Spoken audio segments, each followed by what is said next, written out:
नमस्कार।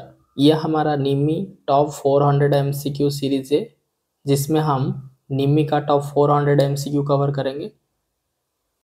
जैसे कि आपको पता है हम हर वीडियो में 25 क्वेश्चन कवर करते हैं। इस वीडियो में भी हम 25 क्वेश्चन कवर करेंगे 76 नंबर से लेके 100 नंबर तक हम क्वेश्चन कवर करेंगे। अगर आप हमारा चैनल में पहली बार वीडियो देख रहे हैं तो आप एएलपी का कंप्लीट थ्योरी कोर्स के लिए आप हमारा प्लेलिस्ट चेक कर सकते हैं, जिसमें हम ऑलरेडी फिटर का 80% थ्योरी को कवर किए हैं और अभी भी चल रहा है। एग्जाम से पहले और 2-3 जो इम्पोर्टेंट चैप्टर है उसको भी कवर कर लेंगे।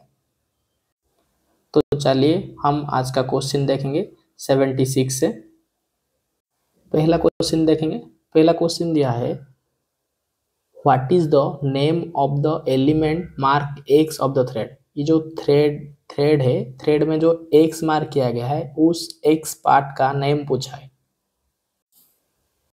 ये जो एक्स मार्क किया गया है, ये जो एक्स मार्क किया गया है इसका नेम पूछा है। ये एक्स मार्क कहाँ से कहाँ तक किया गया है, यहाँ से लेके यहाँ तक का जो डिस्टेंस है, जो ये वाला जो डिस्टेंस है वो डिस्टेंस को पूछा है। उसको क्या बोलते हैं आपको पता है। हम जब स्क्रू थ्रेड एलिमेंट पढ़े थे, देखे थे कि जब थ्रेड ऐसे होता है, थ्रेड ऐसे होता है, ये जो ऊपर पार्ट होता है, ये जो पार्ट होता है इसको क्रेस्ट बोलते हैं, और ये जो बॉटम वाला पर्सन है इसको रूट बोलते हैं। ठीक है।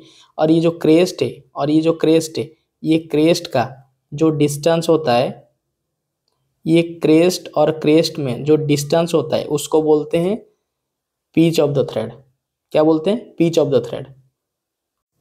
मतलब कोई भी आसपास थ्रेड लीजिए, ये वाला थ्रेड लीजिए, क्रेस्ट लीजिए, ये वाला क्रेस्ट लीजिए, इसका जो डिस्टेंस होगा, बीच का डिस्टेंस होगा, उसको बोलेंगे पिच ऑफ द थ्रेड। ये जो बीच का डिस्टेंस है जिसको पिच ऑफ द थ्रेड बोलेंगे। यहाँ ये वाला डिस्टेंस लीजिए, ये वाला क्रेस्ट लिया, ये वाला क्रेस्ट लिया, इसका बीच में जो थ्रेड है, ये वाला जो थ्रेड है, इसको बोलते हैं पिच।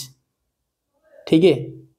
तो ये पिच के बारे में हम थ्योरी पार्ट जो कि स्क्रू थ्रेड एलिमेंट जब पढ़े थे, इसके बारे में बहुत अच्छा से डिटेल में डिस्कशन किए थे। अगर आप चाहें तो आप उस वीडियो को देख सकते हैं।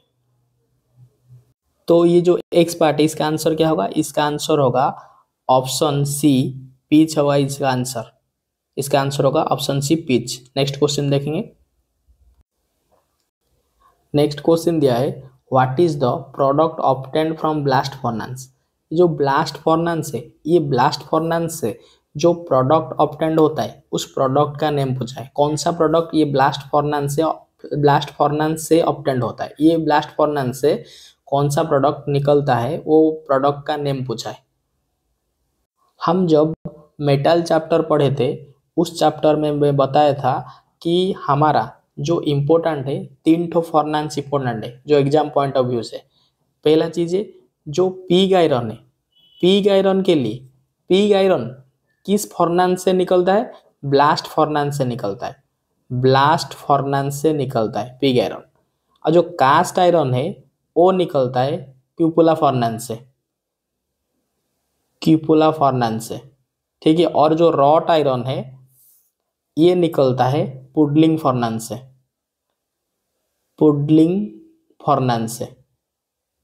ठीक है। ये तीनों फर्नेस बहुत इंपॉर्टेंट है। याद रखिए कि जो ब्लास्ट फर्नेस से जो प्रोडक्ट निकलता है उसको कास्ट आयरन, उसको पिग आयरन बोलते हैं, पीआई, पिग आयरन बोलते हैं, उसको पिग आयरन बोलते हैं। और जो क्यूपुला फर्नेस से जो प्रोडक्ट निकलता है उसको कास्ट आयरन बोलते हैं। और जो पुडलिंग फर्नेस से जो प्रोडक्ट निकलता है उसको रॉट आयरन बोलते हैं। ये याद रखिए तीनों फर्नेस से क्या क्या प्रोडक्ट निकलता है। पिग आयरन ब्लास्ट फर्नेस से, और कास्ट आयरन क्यूपुला फर्नेस से, और रॉट आयरन पुडलिंग फर्नेस से। घुमा फिरा के बहुत तरह का क्वेश्चन पूछा जा सकता है, लेकिन आप याद रखिए सीधा ये तीनों प्रोडक्ट तीनों फर्नेस से निकलता है। ये क्वेश्चन दिया है, यहाँ क्वेश्चन दिया है, which is the product obtain from blast furnace. Question दिया है जो ब्लास्ट फर्नेस है, ये ब्लास्ट फर्नेस से कौन सा प्रोडक्ट ऑब्टेन्ड हुआ है। तो हमारा ऑप्शन आंसर क्या होगा, हमारा आंसर होगा pig iron, option A pig iron, क्योंकि पिग आयरन जो है ये पिग आयरन निकलता है ब्लास्ट फर्नेस से, ये ब्लास्ट फर्नेस से पिग आयरन निकलता है। तो हमारा आंसर होगा ब्लास्ट फर्नेस से पिग आयरन निकलता है।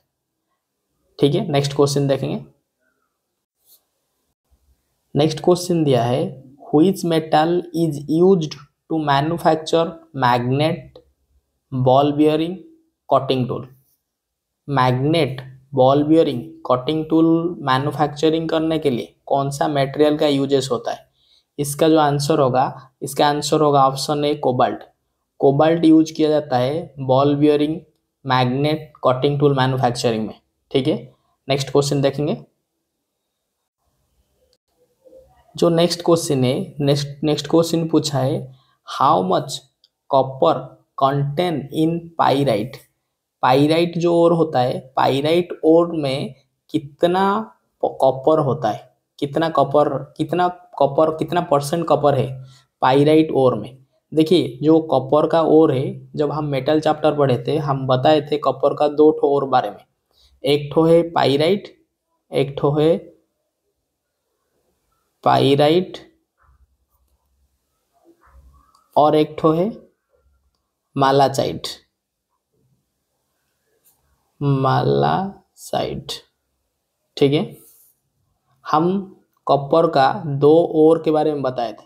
ठीक है, ये जो पाइराइट है, ये जो पाइराइट है इसमें कॉपर का मात्रा कितना परसेंट रहता है, पाइराइट में 32% कॉपर रहता है। याद रखिए हम बताए थे थ्योरी क्लास में जो कॉपर है उसमें जो कॉपर का जो ओर है पाइराइट, ये पाइराइट में कितना परसेंट कॉपर रहता है, 32% कॉपर रहता है।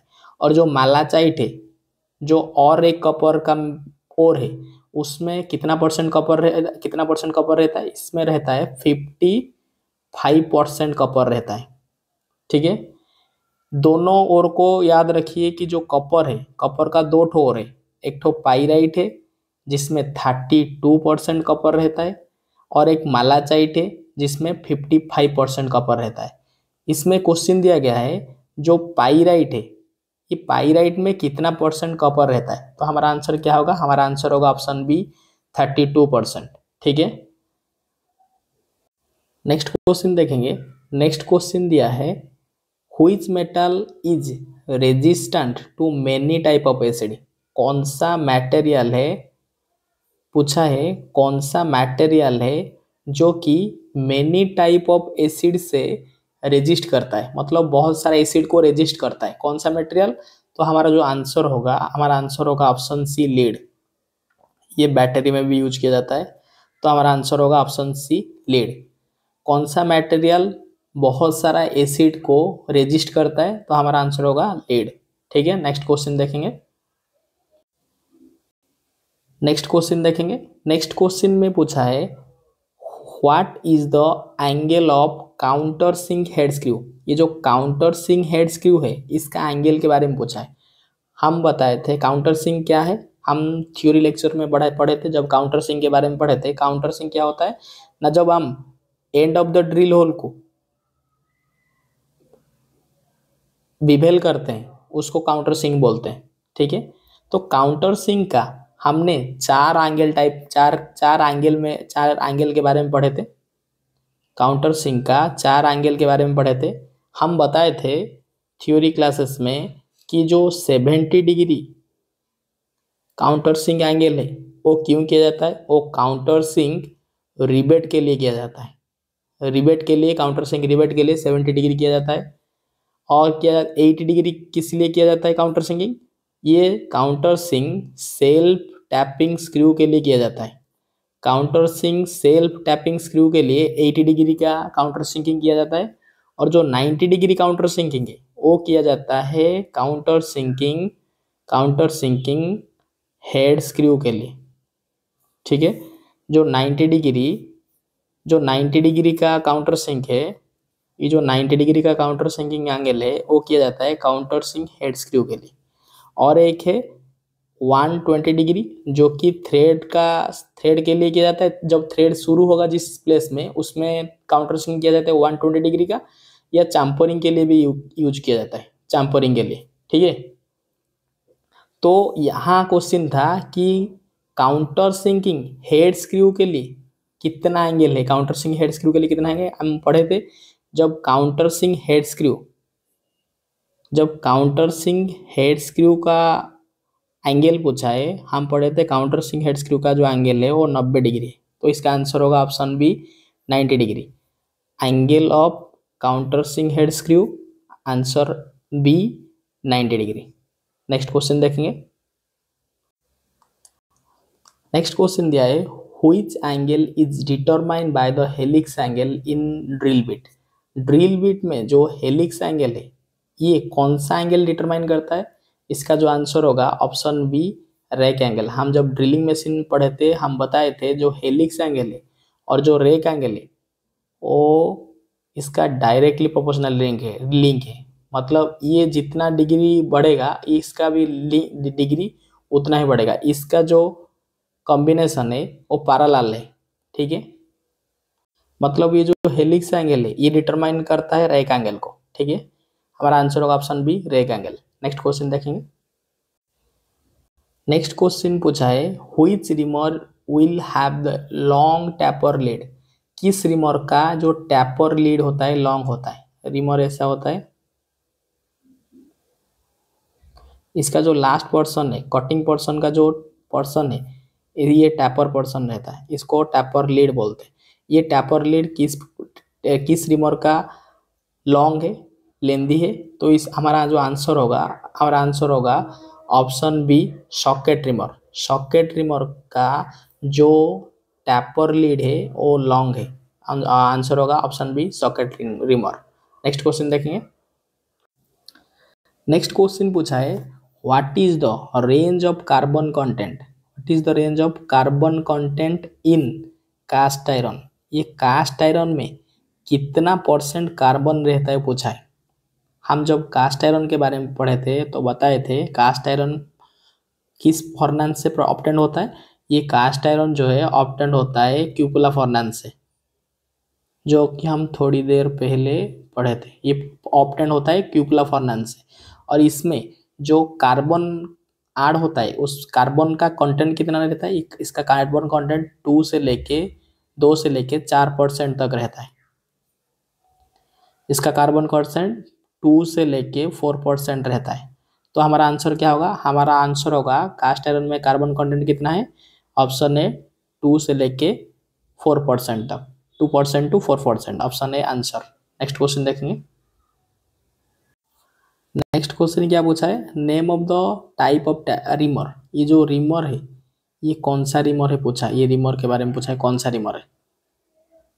ठीक है, हम जब रिमर के बारे में पढ़े थे बताए थे रिमर 2 टाइप का होता है। जनरली हम 2 टाइप का रिमर पढ़े थे, और टाइप ऑफ रिमर सैंक के हिसाब से डिटरमाइंड होता है। अगर सैंक पैरेलल है तो इसको हैंड रिमर बोलेंगे। अगर सैंक टैपर है उसको मशीन रिमर बोलेंगे। ठीक है, अगर सैंक पैरेलल है तो इसको हैंड रिमर बोलेंगे। अगर जो सैंक है, ये जो टैपर है, तो इसको बोलेंगे मशीन रिमर। ये जो इसका सैंक क्या है, इसका सैंक पैरेलल है। देखिए ये पैरेलल है, इसीलिए ये जो रिमर है ये कौन सा टाइप का रिमर होगा। ये हैंड रिमर होगा। ये रिमर क्या होगा, हमारा आंसर होगा ऑप्शन ए, हैंड रिमर होगा इसका आंसर। ठीक है, इसका आंसर होगा हैंड रिमर। नेक्स्ट क्वेश्चन देखेंगे। देखिए नेक्स्ट क्वेश्चन दिया है, what is the name of part mark as X. ये जो एक्स मार्क किया गया है ये पार्ट्स का नेम पूछा है। ठीक है, हम जब पढ़े थे स्ट्रेट सैंक ड्रिल के बारे में, जब स्ट्रेट सैंक ड्रिल मशीन स्पिंडल में फिट होता था, इसके लिए किस डिवाइस का जरूरत होता था, किस ड्रिल होल्डिंग डिवाइस का जरूरत पड़ता था। तो उसमें स्ट्रेट सैंक ड्रिल को मशीन स्पिंडल में होल्डिंग करने के लिए हम यूज करते थे एक डिवाइस जिसका नाम है ड्रिल चॉक। और ड्रिल चॉक का जिस पोर्शन हम पढ़े थे, ड्रिल चॉक का जिस पोर्शन मशीन स्पिंडल में इंसर्ट होता है उस पोर्शन को बोलते थे आर्बर। तो ये क्या पार्ट है, ये जो पार्ट है इसको बोलते हैं आर्बर। ऑप्शन ए होगा हमारा आंसर और ऑप्शन ए आर्बर इसका आंसर होगा। ये जो एक्स मार्क किया गया इसका आंसर क्या होगा ना, इसका नेम क्या है, option A arbor. Next question देखेंगे। नेक्स्ट क्वेश्चन दिया है which furnace is used to produce wrought iron. कौन सा फॉर्नेंस यूज होता है प्रोड्यूस रॉट आयरन प्रोड्यूस करने के लिए। थोड़ी देर पहले हम 3 फॉर्नेंस के बारे में कवर बताए थे कि एक होता है ब्लास्ट फॉर्नेंस, एक होता है क्यूपुला फॉर्नेंस, एक होता है पुडलिंग फॉर्नेंस। ब्लास्ट फॉर्नेंस ऑब्टेन करता है पिग आयरन को, पुडलिंग फॉर्नेंस ऑब्टेन करता है कास्ट आयरन को, और जो एक जो क्यूपुला फॉर्नेंस है, एक सेकेंड जो क्यूपुला फॉर्नेंस है ये ऑब्टेन करता है कास्ट आयरन प्रोड्यूस करता है, और जो पुडलिंग फॉर्नेंस है ये प्रोड्यूस करता है रॉट आयरन को। ठीक है, पहले क्वेश्चन था ब्लास्ट फॉर्नेंस के बारे में जो कि कास्ट आयरन प्रोड्यूस करता है। अभी जो क्वेश्चन है ये पूछा है रॉट आयरन के बारे में। ये जो रॉट आयरन है ये किस फॉर्नेंस से ऑब्टेन होता है, प्रोड्यूस होता है। तो हमारा आंसर होगा क्या, puddling furnace, option C puddling furnace. Next question देखेंगे। नेक्स्ट क्वेश्चन दिया है which ore is used to extract zinc. Zinc को एक्सट्रैक्ट करने के लिए कौन सा ओर का यूज होता है। हम पढ़े थे जिंक को एक्सट्रैक्ट करने के लिए 2 ओर का यूज होता है। हम मेटल चैप्टर जब पढ़े थे, जिंक जब पढ़े थे, जिंक के बारे में तो बताए थे जिंक का 2 ठो ओर होता है। एक ठो होता है कालामाइन, एक ठो होता है कालामाइन, और जो दूसरा है उसको बोलते हैं ब्लेंडे। ठीक है, ये 2 ओर है जिससे जिंक एक्सट्रैक्ट होता है। तो यहाँ पूछा है कौन सा ओर से जिंक एक्सट्रैक्ट होता है, तो ये 2 ऑप्शन से हमारा जो यहाँ ऑप्शन है ऑप्शन सी कालामाइन। ठीक है, जिंक एक्सट्रैक्ट होता है जो ओर से, उस ओर का नाम है कालामाइन, ऑप्शन सी कालामाइन। नेक्स्ट क्वेश्चन देखेंगे। देखिए अगर आप एक एमसीक्यू पढ़ेंगे तो आपको एक ही आंसर मिलेगा, लेकिन आप एक थ्योरी चैप्टर पढ़ेंगे तो फिर आपको थ्योरी चैप्टर से बहुत सारा एमसीक्यू मिलेगा, क्योंकि थ्योरी को घुमा फिरा के बहुत सारा क्वेश्चन पूछा जा सकता है। ठीक है, नेक्स्ट क्वेश्चन देखेंगे। नेक्स्ट क्वेश्चन दिया है which tool is used to check the internal clearance of bearing. Internal bearing का इंटरनल क्लियरेंस चेक करने के लिए कौन सा टूल यूज होता है। देखिए जब बात क्लियरेंस का आता है, क्लियरेंस एक ही टूल चेक करता है जिसका नाम है फिलर गेज। जिसका नाम है फिलर गेज।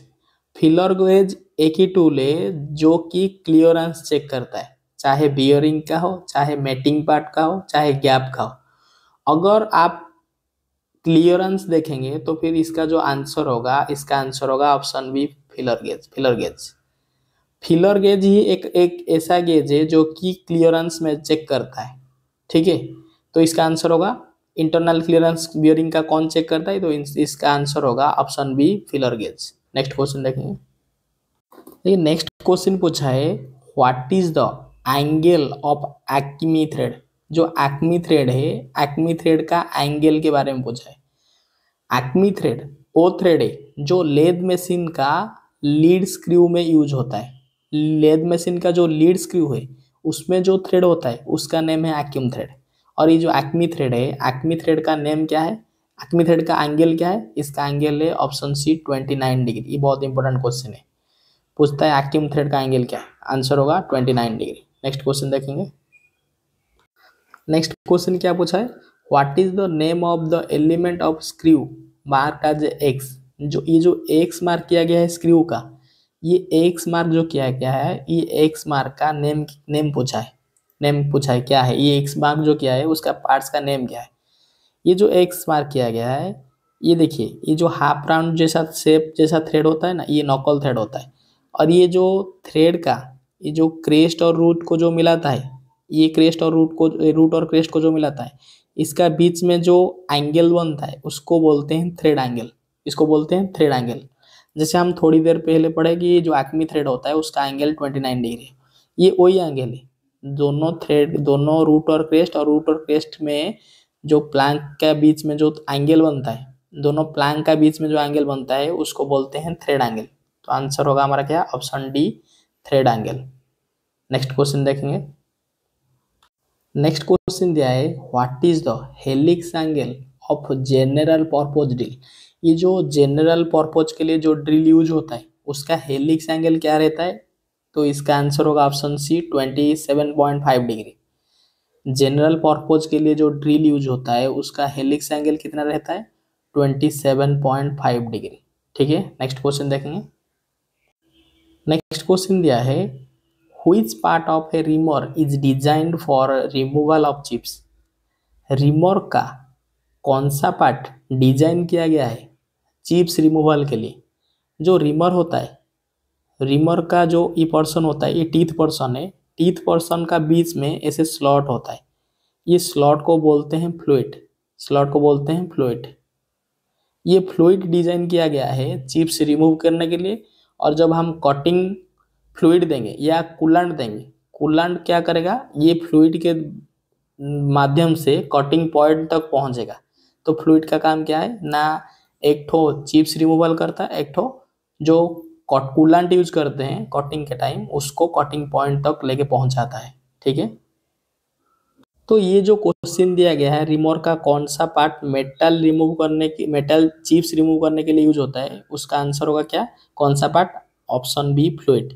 फ्लूइड ही ऐसा पार्ट है जो कि रिमर में चिप्स रिमूव करता है और कटिंग फ्लूइड को कटिंग पॉइंट तक पहुंचाता है।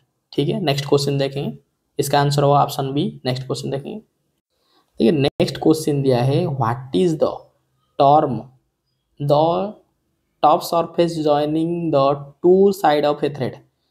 जो टॉप सरफेस है, थ्रेड का टॉप सरफेस मतलब देखिए ये थ्रेड है, थ्रेड का दो सरफेस होता है, ये एक ठो होता है टॉप सरफेस और ये एक ठो होता है बॉटम सरफेस। ठीक है, ये पूछा है टॉप सरफेस जो जॉइनिंग होता है, टॉप सरफेस जॉइनिंग का टू साइड जो होता है,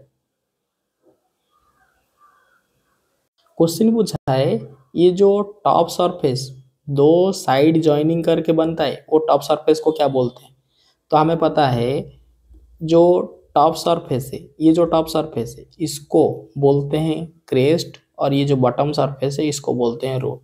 तो हमारा आंसर क्या होगा, ये हमारा आंसर होगा ऑप्शन बी, क्रेस्ट। जो top surface joining the two side of the thread, thread का जो टॉप साइड, टॉप सरफेस जहाँ जॉइंट होता है टू साइड, ये एक साइड है, ये एक साइड है, ये मिलके यहाँ टॉप सरफेस बनाते हैं। ये जो टॉप सरफेस बनाते हैं, ये टॉप सरफेस को क्या बोलते हैं हम? ऑप्शन बी, आंसर होगा क्रेस्ट। नेक्स्ट क्वेश्चन देखेंगे। नेक्स्ट क्वेश्चन दिया है, what is the name of the tool. ये जो टूल है वो टूल का नेम पूछा है। हम जब काउंटर सिंकिंग के बारे में पढ़े थे तो देखे थे ये टूल को फिगर में। ये टूल क्या करता है, जब ड्रिल होल होता है, ये ड्रिल होल है हमारा, ये क्या करेगा, ड्रिल होल का एंड पर्सन को चैम्फरिंग करता है, कटिंग करता है, बिवेलिंग करता है। ठीक है, ये ड्रिल पर्सन का एंड होल है, इसको क्या करेगा, ऐसे ऐसे काट लेगा। ठीक है, और ये मटेरियल को रिमूव कर लेगा। ठीक है, तो हमारा जो ड्रिल होल है कुछ इस तरह दिखेगा। ठीक है, और इसका बीच में क्या होगा, एंगल फॉर्मेशन होगा, ये एंगल फॉर्मेशन होगा जिसको काउंटर सिंकिंग एंगल बोलते हैं। ठीक है, और ये जो टूल है जो ये काउंटर सिंकिंग करता है इसको बोलते हैं counter sinking tool, counter sink बोलते हैं। तो ये जो टूल है इसका नेम क्या होगा, काउंटर सिंक टूल होगा। ऑप्शन सी आंसर होगा, काउंटर सिंक टूल। ठीक है, जो कि काउंटर सिंकिंग ऑपरेशन करता है। नेक्स्ट क्वेश्चन देखेंगे। नेक्स्ट क्वेश्चन दिया है, what is the name of the angle marked as X in drill bit. Drill bit में जो एक्स मार्क किया गया है उस एक्स मार्क का नेम पूछा है। हम पता है जो ड्रिल बिट का जो ये पोर्शन होता है इसको बोलते हैं पॉइंट एंगल। जब ड्रिलिंग मशीन पढ़े थे इसको बहुत अच्छा से समझाए थे, इसको ड्रिल, इसका एंगल क्या है, इसको जनरली हम पॉइंट एंगल 118 डिग्री लेते हैं। ठीक है, और इसको बोलते हैं पॉइंट एंगल। इसको बोलते हैं क्या, पॉइंट एंगल। तो हमारा आंसर क्या होगा, ये जो एक्स पोर्शन है, ये जो एक्स, ये जो पार्ट है, इसमें जो एंगल फॉर्मेशन हुआ है, ये जो एक्स पार्ट है, इसको बोलते हैं point angle. Option C point angle answer होगा, option C point angle. Next question देखेंगे। नेक्स्ट क्वेश्चन दिया है which angle determine the rake angle of a helix. देखिए ये वही क्वेश्चन है, घुमा फिरा के दे दिया है। पूछा है कौन सा एंगल डिटरमाइन करता है रेक एंगल को। आप याद रखिए आर एच के बारे में, ये जो रेक एंगल है वो हेलिक्स एंगल डिटरमाइन करता है। आर एच को याद रखिए, आर एच के बारे में, रेक एंगल हेलिक्स एंगल को डिटरमाइन करता है। इसका आंसर क्या होगा, इसका आंसर होगा ऑप्शन ए हेलिक्स एंगल। ठीक है, नेक्स्ट क्वेश्चन देखेंगे। यार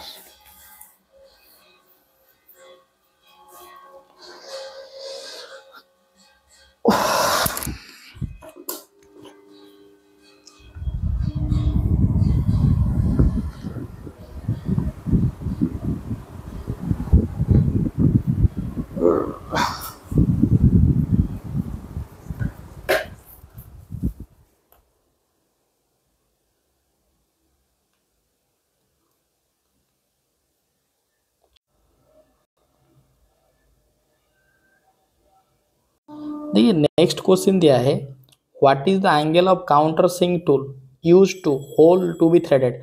जिस होल को थ्रेडेड किया जाएगा आगे, थ्रेडेड करने से पहले उस होल का एंड पोर्शन को हम थोड़ा बिवेलिंग करते हैं, और जो ये बिवेलिंग होगा काउंटर सिंकिंग टूल के माध्यम से होगा, और उस जो बिवेल होगा उसका एंगल रहेगा 120 डिग्री। हम काउंटर सिंकिंग जब पढ़े थे, चार एंगल के बारे में पढ़े थे। एक तो 70 डिग्री जो कि काउंटर सिंक रिवेट के लिए, एक तो 80 डिग्री जो कि counter sinking self tapping screw के लिए, एक तो 90 डिग्री जो कि थोड़ी देर पहले पढ़े थे काउंटर सिंक हेड स्क्रू के लिए, और एक 120 डिग्री जो कि यूज होता है चैम्परिंग या थ्रेडेड करने से पहले उस होल को चैम्परिंग करने के लिए। ठीक है, नेक्स्ट क्वेश्चन देखेंगे। ये हमारा आज का लास्ट क्वेश्चन है। क्वेश्चन दिया है which type of thread the crest and root are rounded to form semicircle. देखिए जो रूट है, नॉर्मली थ्रेड हमारा कैसे ऐसे होता है, ये जो थ्रेड हमारे दिमाग में है ये थ्रेड वी थ्रेड है। ठीक है, इसका बदले में स्क्वायर थ्रेड भी हो सकता है, एक्यूम थ्रेड भी हो सकता है। उसी तरह एक थ्रेड है जो कि ऐसे सेमी सर्कल जैसा होता है। ठीक है, इस थ्रेड को बोलते हैं नॉकल थ्रेड। इस थ्रेड को बोलते हैं नॉकल थ्रेड। ऑप्शन सी हमारा होगा आंसर, नॉकल थ्रेड, जो कि रेलवे कपलिंग में यूज किया जाता है। ये नॉकल थ्रेड है जो कि रेलवे कपलिंग में यूज किया जाता है। इसका जो फॉर्म है, रूट, ये चाहे क्रेस्ट हो चाहे रूट हो, ये सेमी सर्कल का फॉर्म, सेमी सर्कल का शेप में रहता है। तो हमारा आंसर होगा ऑप्शन सी नॉकल थ्रेड। आज का 25 क्वेश्चन हमारा कंप्लीट हुआ। नेक्स्ट क्वेश्चन में देखेंगे 25 क्वेश्चन। ये जितना भी हम यहाँ ऑब्जेक्ट MCQ करा रहे हैं, उसका जो थ्योरी पार्ट हम पढ़े थे, वो थ्योरी पार्ट में सारी MCQ कवर है। मतलब वो थ्योरी पार्ट में हर वो पॉइंट कवर है जो कि यहाँ MCQ बना है। ठीक है, आज के लिए इतना ही, धन्यवाद।